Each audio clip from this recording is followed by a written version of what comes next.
ہوا میں اڑنے کا خواب انسان نے ہزاروں سال پہلے دیکھا تھا، کبھی پرندوں کو دیکھ کر، کبھی ایک عروس کی کہانیوں سے متاثر ہو کر۔ لیکن یہ خواب حقیقت اس وقت بنا جب دو امریکی بھائی اورول رائٹ اور ولبر رائٹ نے نہ صرف دنیا کے پہلے کامیاب ہوائی جہاز کی ایجاد کی، بلکہ انسان کو زمین کی گریوٹی سے آزاد کر کے آسمان کی جانب سفر کا راستہ کھول دیا۔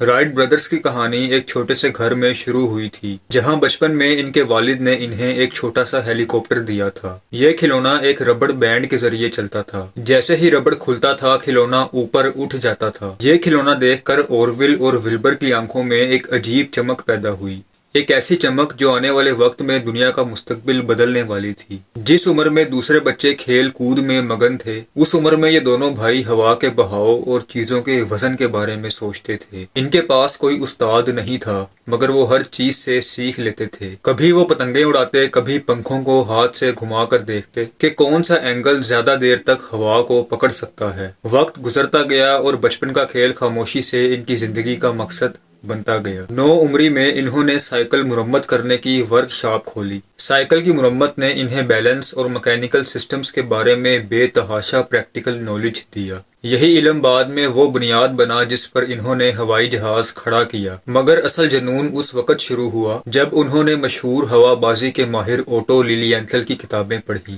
لیلیینتھل کی تصاویر اور اس کی گلائیڈر کی ناکامی نے ولبر کے دل میں آگ لگا دی۔ اس انسان نے پرواز کے لیے اپنی جان قربان کی تھی، مگر اس نے یہ ثابت کر دیا تھا کہ انسان ہوا کو قابو کر سکتا ہے۔ ولبر نے اپنے بھائی سے کہا کہ اگر لیلیینتھل یہ کر سکتا ہے تو ہم بھی کر سکتے ہیں۔ پھر دونوں بھائیوں نے دن رات کتابیں پڑھنا شروع کر دیں۔ انہوں نے نیوٹن کی فزکس پڑھی، برنولی کے قوانین پڑھے، ہوا کے دباؤ اور لفٹ کو سمجھا، یہاں تک کہ سائنسدانوں کی غلطیاں بھی تلاش کیں اور انہیں صحیح کیا۔ انہوں نے گھر کے اندر چھوٹے چھوٹے ونڈ ٹنل بنائے، جن میں وہ پروں کے ماڈلز پر ہوا پھینک کر دیکھتے تھے کہ کون سا ڈیزائن بہترین ہے۔ یہ چھوٹے ماڈلز ہزاروں بار ٹیسٹ کیے گئے۔ یہ صرف آغاز تھا، مگر یہ آغاز اتنا مضبوط تھا کہ آنے والا زمانہ اس پرواز کے جنون کے سامنے رک نہیں سکا۔ 1900 سے 1903 تک ولبر اور اورول رائٹ دنیا سے الگ تھلگ ایک جگہ کٹی ہوک، نارتھ کیرولینا جاتے رہے، کیونکہ یہ جگہ دنیا کی سب سے تیز ہواؤں والی جگہوں میں سے تھی۔ یہاں ریت کے ٹیلے تھے، ساحل تھا،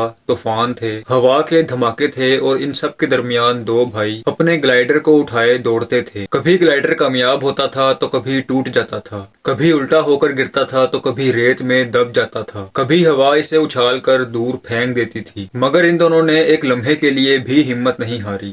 وہ ہر تجربے سے سیکھتے گئے۔ سال 1901 میں ان کا گلائیڈر بری طرح ناکام ہوا۔ ہوا کی کیلکولیشنز غلط نکلیں، لفٹ پیدا نہ ہو سکی اور گلائیڈر زمین پر گرتا رہا۔ اس ناکامی نے انہیں ہلا دیا تھا، مگر انہوں نے ہار تسلیم نہیں کی اور فیصلہ کیا کہ وہ اپنے ونڈ ٹنل کے ذریعے دنیا کی سب سے درست ہوا بازی کی پیمائش خود کریں گے۔ اس ونڈ ٹنل نے ہوا کے 200 سے زیادہ پروں کے ماڈلز کا ٹیسٹ کیا۔ پھر ایک دن حیرت انگیز نتیجہ سامنے آیا۔ دنیا بھر کے ماہرین غلط تھے، ان کی کیلکولیشنز غلط تھیں۔ رائٹ برادرز نے لفٹ کے نئے اصول دریافت کیے، پروں کا زاویہ بہتر کیا، کرو کو تبدیل کیا، اور گلائیڈر کو ایسا متوازن بنایا کہ وہ نہ صرف اڑ سکے بلکہ موڑا بھی جا سکے۔ 1902 میں گلائیڈر کامیاب ہوا۔ وہ ہوا میں دیر تک رہا، اس نے موڑ بھی کاٹے اور توازن برقرار رکھا، اور یہ انسانی تاریخ کا پہلا گلائیڈر تھا جسے انسان مکمل کنٹرول کر سکتا تھا۔ اب صرف ایک چیز بچی تھی، موٹر۔ دنیا میں کوئی موٹر ایسی نہیں تھی جو ہلکی بھی ہو، طاقتور بھی ہو اور جہاز کو اٹھا سکے۔ اس لیے انہوں نے خود ہی موٹر بنائی، خود ہی پٹرول انجن تیار کیا، خود ہی پروپیلر کے فارمولے دریافت کیے۔ کسی کتاب میں اس وقت پروپیلر کا کوئی سائنسی اصول موجود نہیں تھا۔ یہ رائٹ برادرز ہی تھے جنہوں نے پروپیلر کو ہوائی جہاز کے لیے قابل استعمال بنایا۔ آخر وہ دن آ گیا، دنیا بدلنے والا دن۔ 17 دسمبر 1903 17 دسمبر 1903 کی صبح کٹی ہوک کے ساحل پر سرد ہواؤں کی ایک غیر معمولی شدت تھی۔ ہوا میں نمی اور سمندر کی ٹھنڈک ملی ہوئی تھی۔ دور آسمان پر بادلوں کی لمبی لکیریں پھیلی ہوئی تھیں، اور ان کے درمیان سورج کبھی دکھتا تھا اور کبھی چھپ جاتا تھا۔ یہ وہ صبح نہیں تھی جسے کوئی شخص مناسب موسم کہے، مگر رائٹ برادرز کے لیے یہ تاریخ کا سب سے اہم لمحہ تھا۔ ولبر اور اورول دونوں اپنے ہاتھوں سے بنایا ہوا جہاز